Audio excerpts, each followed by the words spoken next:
Everyone's different. I think some people love like that initial shock to their system and they need to go all out, maybe have like, you know, a certain amount of time where they're like, I'm just going to go all in and then I'll back off, kind of like a reset. Yeah. For me personally, I can only speak to myself. That's why I say for me personally, because I feel like everyone's so unique and so different. I would be someone, if I had been out of it for a long time, I would maybe need to go in a little bit slower. Yeah. This week I'm going to try a couple different things, see what I enjoy, and then maybe the next week I know I liked doing this, and then maybe I'll add an extra day. And just go slow. Because you have hopefully the goal is that you have the rest of your life to do this, and you want to enjoy it the rest of your life instead of burning out really quickly. Hey everyone, thanks so much for joining us for another episode of At Home with Emily, a podcast about creating a life you love. We are in the new year and it's goal setting time, and it's funny how we start talking about things. Everyone will say, I'm trying to be good and I'm trying to make good decisions and I'm trying to make up for, you know, all of the eating and fun that we had. So it's sort of ingrained in our society to think about it like that. And so I wanted to bring in today Nikki Love. She is a personal trainer at Achieving Your Best, and she's also a yoga studio owner at Sumit's here in town. Nikki, thank you for coming in. Thank you for having me. I'm excited to be here. This is the busy season for you, isn't it? Yes, absolutely. Very busy. And so what is it that you're hearing people saying as they're kind of reappearing or resurfacing or coming in for the first time? Typically, it's I want to get back on schedule. I want to make sure that I'm like hitting these goals, or I'm really trying to lose weight, or things like of that nature. Yeah. And so will you be busy for a couple weeks, couple months? Does it start to taper off here as the winter goes on, typically? Yes. At the yoga studio specifically, we'll be busy right until about spring break. Okay. And then things will kind of taper off after that point. Okay. With personal training, that is a little bit more consistent as far as like the people who do personal training specifically. As far as group classes, I would say it's about the same. I haven't been there quite as long, but it's pretty similar as far as like very busy season right after the first of the year. And then things typically have a tendency to taper off a little bit. And so when people are coming in, they already kind of have an idea of what they want to accomplish. Would you say that weight loss is one of the biggest goals that you hear? Yes, 100%. Okay. Mm-hmm. So we talked a little bit before you came on. We had a dietitian on, and she was just talking about how she wishes it wasn't that way because, you know, being tied to the scale, it can be deceiving. Mm-hmm. Do you see it that way, or do you think it's good to measure progress with the scale? I do see it that way. I think that that being able to move your body, having mobility is the fountain of youth. And I think that as long as you are able to move in the way that you want to move, you're going to always feel a sense of vitality. You're going to be feeling younger. And I think if we start to place more of a focus on just doing what feels good to you and honoring your body and moving a little bit more intuitively, then you're going to be more likely to stick it out. And you're going to be one of those people that shows up to your yoga studio or your gym 12 months a year as opposed to 3. When you say intuitively, I think that goes over most of our heads. What do you mean by that? For instance, if you set yourself a schedule throughout the week and you know on Mondays and Wednesdays I have a personal trainer, on Tuesdays and Thursdays I go to yoga, and on Fridays and Saturdays I take a group class. It's a pretty big commitment. Yes, but every day for the most part you're moving your body. Okay. But let's say on Monday you wake up and you know you have your personal trainer, but you are exhausted. You've had a big weekend, you've been running the kids everywhere. Instead of canceling, just have a conversation with your trainer and let them know I'm really struggling today, and they will work with you and they'll keep it a little bit lighter, but you still get to move your body. Same thing when you get to your yoga mat. There are going to be days when you have a lot of energy and you're going to be moving through and you're going to be kind of adding a little bit more than what the instructor is giving you, but some days you're going to get there and you're really tired. Instead of opting out of your yoga class, go there and just move in a way that feels better. Maybe it's a lot of rest. Maybe it's lingering in a posture a little bit longer because that feels better to you. But starting to always show up for yourself, but in the way that feels good to you. So when you're listing off the movement, it is a big commitment to have that accountability where you're putting it on the calendar that I'm going to do this day, this day, and this day. Because I feel like even me being someone who is invested in movement and health, I do feel like it's the first thing to go. Yes. Because it's elective, and work is not elective and the kids are not elective and I have to make dinner. And I feel like it's really easy for your own health to slide down the priority list. And then all of a sudden, well, I missed this week. And so, where do I even go from here? And then you start dreading getting back into it, I feel like.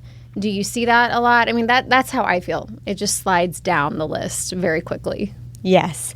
We see that all the time, especially at the yoga studio, because we'll have people that they've been gone for a couple of years, and it's almost like they might see me or Steph out in public and they're almost embarrassed to come say hi because they haven't been in, which is we are never judging. It's never the case. But then once they come back in and they take that first class, they're like, why haven't I been doing this? I feel so much better when I do it, because you're not necessarily recognizing that you've allowed this to slide. Tension is starting to creep back into your shoulders. Thoughts are starting to run crazy in your brain. The stress is, mounting up, and the body just doesn't feel the same. It's not moving the same because it's so easy to start allowing that to stack. It's kind of like when you don't take care of your car. You don't notice it right away, but then all of a sudden you're having to pull off on the highway because everything's overheating. So I think if you can find a way to make it a priority and then just stick to it, and it becomes something on your schedule that doesn't get shifted around, that's the most important thing. Yeah. And I think grace, if it does get shifted. Yes. Absolutely. It's like, okay, well, I missed this one. Yeah. I'll try to get one tomorrow. Yes, kind absolutely. of thing. And mix it up a little bit if something pops up that's unavoidable, because life. Yes. Yeah, I love that. Grace is so important. We have children and they have needs, and things happen. Well, let's talk about that. You talked about, kind of the mindset, a little bit of it, but are you saying just kind of make yourself a schedule, or how would you say is the best way to get into a workout program? Because you and I were talking and I was just thinking about, okay, here I am, I joined a gym and there you are. Well, you don't know how to do anything. You don't know how to set up a program for yourself. I feel like it's like having a car with no key, and that's why you'll see people just kind of come in and they're on the treadmill every time they come in, and they're kind of looking over to maybe the weight section, but don't really want to go over there or know what to do. So what's a good way to get started where you have the confidence to use the gym for yourself? I think something that is really cool that our community offers is almost every space in town, depending on what it is that you like, has an introductory offer. So there are so many different places that you can go and try out and see, is this community for me? Is this style of workout for me? Am I a group fitness type of person, or would I do better, one-on-one? Or is it a facility where I just go in and I figure it out by myself? Because some people are wired that way. I am not one of them. I am a personal trainer and I need a group fitness class for myself. Like I can help you, but I cannot help myself if I'm left to my own devices. So I think learning to figure out who you are and find what works for you. You want something you're going to enjoy. So having the opportunity to explore all these different places for an introductory offer that could be anywhere from like $20 to $50 for 2 weeks would be a great way to start. Don't be afraid to jump in and try something, because it feels scary and terrifying, but everybody's just excited to have you in their community and to, see you step into that space.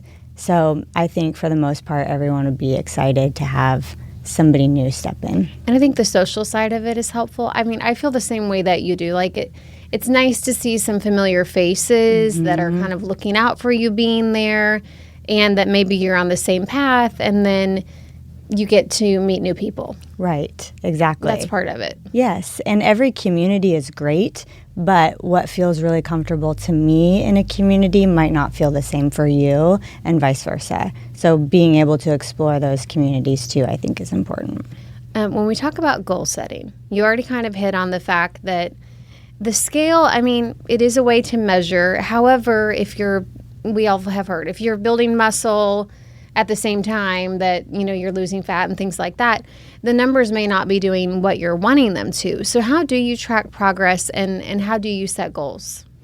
I think if you are wanting your physique to look a certain way, if that is important to you, then you should be working with a professional that can measure your numbers for you, because just looking at your scale isn't going to give you the information that you want. I think for me personally, a better way for me to track is, how do I feel? Mm-hmm. How is my brain feeling? Do I feel more organized in my thoughts? Do I feel calmer in my demeanor? And do I overall just feel like I have a better energy? Mm-hmm. For me, that's a better tracking system and where I'm at right now for me. Right. And how do you feel health-wise? Health-wise, I feel great because I have like a good variety of things in my life. I work out with a personal trainer once a week. I have a couple of days where I go to a group class. I do yoga. And I try to get outside and walk a little bit. So I feel like I try to integrate it all and be intuitive about my movement, where some days I'm working a little harder, some days a little less, but always moving. And those are the things I encourage my clients to do as well. What about the initial shock, to the system? So let's say that I've been out of all of this stuff and I'm starting something new. How hard is it okay for it to be? Because I feel like you do start these things and you're thinking, this is a nightmare. Like my whole body's hurting, all of the things. Is that normal, or should we find a way to enter a little bit slower? Everyone's different. I think some people love like that initial shock to their system and they need to go all out, maybe have like, a certain amount of time where they're like, I'm just going to go all in and then I'll back off, kind of like a reset. Yeah. For me personally, I can only speak to myself. That's why I say for me personally, because I feel like everyone's so unique and so different. I would be someone, if I had been out of it for a long time, I would maybe need to go in a little bit slower. Yeah. This week I'm going to try a couple different things, see what I enjoy, and then maybe the next week I know I liked doing this, and then maybe I'll add an extra day. And just go slow. Because you have hopefully the goal is that you have the rest of your life to do this, and you want to enjoy it the rest of your life instead of burning out really quickly. And I think that's a key word too, the enjoy. It has to be something that you enjoy. Otherwise, if it's drudgery every single time that you're dragging in there, maybe you feel better at the end, but if you have that feeling of dread, that makes it really hard to stick with something, I think. 100%. I agree. So for me, my things are, I do like yoga. Even though I don't like yoga, I like how it makes me feel and the process of it. And I know that I'm healthier because of it. And tennis is my fun thing. So that's, very active for the mind and the body. Yes. And I used to be in the group of the boot camp classes and all of that. And I actually did enjoy it, but I felt like it was a little too hard on my frame. It was a little too hard on my body. And so I think, being able to make those adjustments and looking for new things and being able to change as you go helps you stay healthy. I agree with that. And I think that's really important too, because I think there's also another group of people who have been active their whole life and they're maybe just now starting to feel like, I am burning out and I don't want to keep doing this. And it's not that they haven't been in the gym for months at a time and they're just now trying to figure out how to do this, but instead it's kind of like, I've been doing this my whole life. I don't want to, what am I going to do? I'm starting to burn out. Evolve, change, find something new, back off a little. It's okay to just rest. It's okay to not do anything at 1 or 2 days a week. It's okay to go for a short walk instead, but find what is going to bring you some joy. Yeah. Change it up. And that's okay too. Okay. Well, talking about evolving, I do want to hit on the word that we've used a couple times but haven't delved in too much, which is the mindset. Okay. I know you are huge on mindset. You're such a good mindset coach. I mean, even in a group setting where I've taken your classes before. What do we mean when we're talking about mindset, and how do you work on it? I think it's so different depending on where you are, what you're doing, and kind of where you're trying to go with it in that moment. I'm also a cheerleading coach, a competitive cheerleading coach. So that when I'm with them, the mindset that we're using is so different than the mindset that we're using in a yoga room where we're trying to decompress. But ultimately, we're always going for how can we be the best version of ourselves in this moment with what we have in this moment. So some days our 100% looks very different than other days. But if we can carry our own load and be there for someone else, I think that that's how we're giving all the energy of our minds that we can possibly give. So it's really easy. What I mean by that is it's really easy to take one scenario and see it as positive, or the same scenario and see it as negative. But if we're putting 100% of energy into the positive aspect of it, most likely we're going to be able to be there for someone else too. If we're putting 100% of energy into the negative aspect of it, there's nothing left to give. And the way that works, I don't know. It just seems to work. When we can be positive, it seems to spread. And it's not that it has to be like this toxic positivity mindset. It's just that we have to think more like, okay, in this moment, this is what I'm in control of. And I'm going to focus on what I can control. And I'm going to let go of what I cannot control. And even if what I can control isn't necessarily positive, that's what I'm in control of. And so for me, that's what I'm thinking of as like the positive thing. I'm in control of this. Well, what you're saying is very similar, to the Serenity Prayer. And then a mentor of mine, she always said to separate life into realm of concern. So here's the realm of things I'm concerned about. It might be kind of big. But the realm of control is very small. Because the realm of control doesn't even involve your spouse or children. It's actually just yourself. Yes. And so whenever your responsibility gets that much smaller, that takes a load off. Yes, exactly. So for instance, in the yoga room, we're in control of our breath. And we sometimes can't even control anxious thoughts in the room, but we can control our breath. So we can be there with that, and we can also recognize I'm not in control of my thoughts right now, my anxious thoughts right now, but they're there, and I'm aware of that. And that can be enough. In cheerleading, we can control when we're supposed to do something, but we might not be able to control the outcome of that because maybe somebody wasn't able to get there in time to make the whole stunt happen. Or we also can't control the judge's opinion. We can only control ourselves. And I oftentimes am finding myself telling them, when you're competing, you can't give 110%. You can't give 90%. You can only give 100%. Because if you give 110%, you're going to throw off your partner. And if you give 90%, you're not going to give them enough. Just worry about you. Do what you can do and control what you can control. That's all you can do. Which expands to all aspects of life. Exactly. Not just workouts. Yes. Well, Nikki, as usual, you've given us so many different things to think about. And I think the biggest thing about working with you, which the word I used at the beginning, is grace. You're really good at that, even though you don't always use that word. That's kind of what you mean. It's grace for yourself. So when we're looking at getting back into things and going full throttle or just trying to make healthy choices one at a time, would you say routine is a big part of that? Just establishing some new routines? Yes. I think if you can establish a routine, prioritize that routine. On the calendar. That is a great way to move forward and kind of commit to whatever goals that you've set for yourself. Know that once you set the routine, you can move through whatever that is in whatever way you need to. Just show up. Easy enough, right? Yeah, easy enough.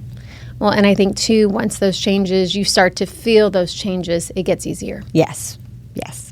Well, Nikki, thank you so much. I would love to have you back if you're willing. We did get some questions in from viewers and listeners. If you wouldn't mind, I would love tackling to. some of those. Yes. Okay, great. Yeah, I would love to. And thank you so much for joining us for this episode of At Home with Emily, a podcast about creating a life you love.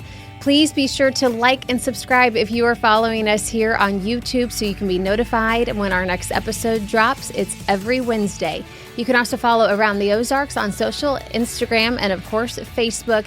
And head to aroundtheozarks.com and be sure to sign up for our daily newsletter. We'll see you there.